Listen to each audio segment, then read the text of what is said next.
Ring raina semang sari durung prasida matilar ampuni. Wenten bapos sari degak ring kori umah kayuni. Sarangin siap sari surya ring semang ni antus. Ipudak mesaul. Yang kena kenahan. Sebuah tiba-tibaan casing lapan wani. Cek peragat panak lo doen lekat.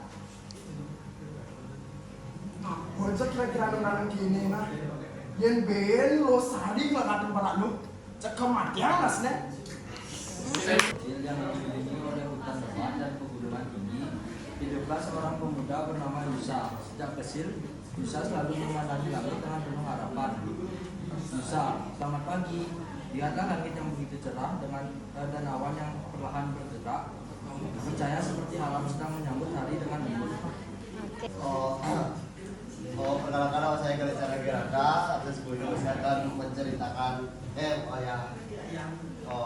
menceritakan pengalaman dari cerita kisah Roro Jonggrang. Bandung Bondowoso menyebut keraton Baka yang telah terjatuh. Di saat Bandung Bondowoso telah jatuh cinta kepada Roro Jonggrang dan ingin melamarnya.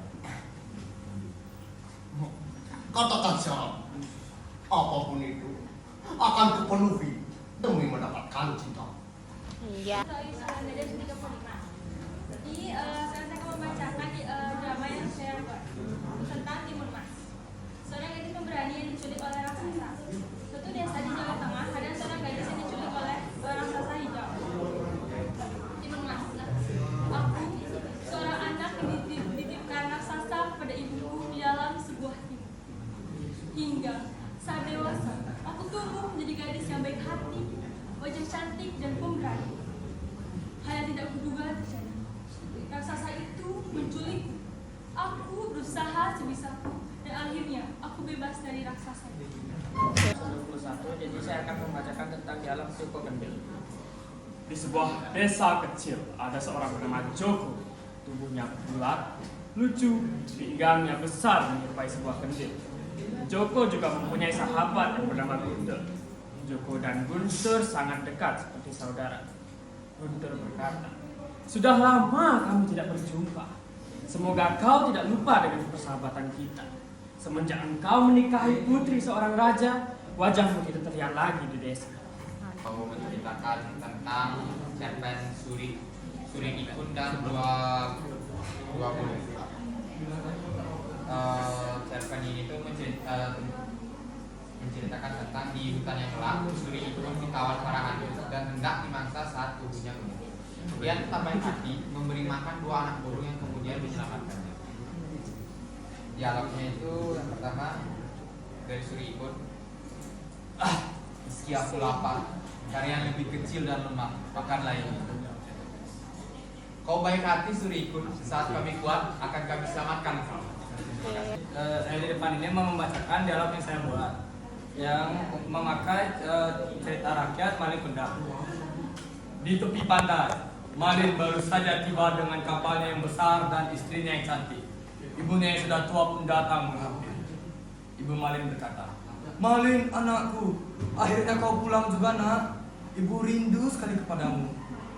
Malin Kundang pun menjawab, "Ibu, aku tidak pernah memiliki ibu yang miskin dan tua sepertimu."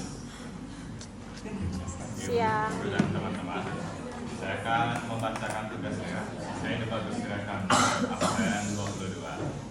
Tugas saya ini saya adaptasikan dari cerita fiksi di suatu daerah di Jawa Timur. Diadaptasikan dari Simple Man, ceritanya pabrik gula.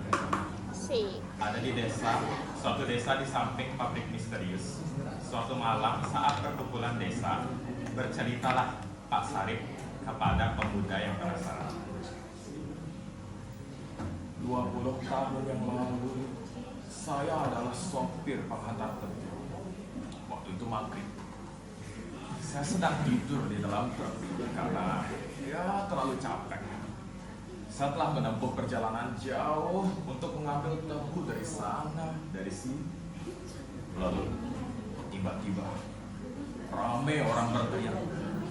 Saya pun terbangun, bergegas mencari tahu apa yang terjadi. Saya ikut berlari dengan yang lain.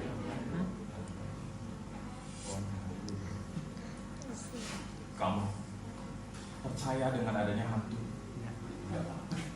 Nggih, Pak Le, saya percaya.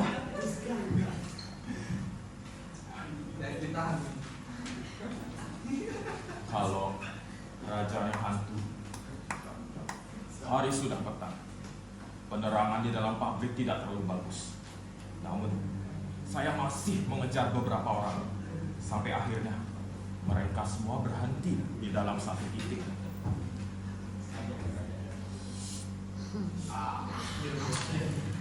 Di sana, rupanya banyak sekali orang. Mereka berdiri, tapi diam, menatap satu titik. Saya tidak tahu apa-apa.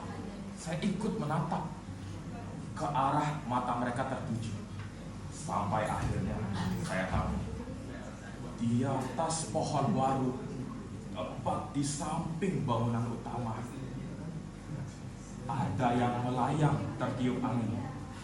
Itu adalah karyawan pabrik yang gantung. Terima kasih. Membacakan satu dialog yang berjudul Malin Kundang. Di suatu dusun nelayan di Sumatera Barat, hiduplah seorang anak laki-laki bernama Malin Kundang yang baru saja datang dari perantauan. Setelah merantau, Malin Kundang menjadi kaya raya hingga memiliki seorang istri. Namun, setelah kembali ke daerah asalnya,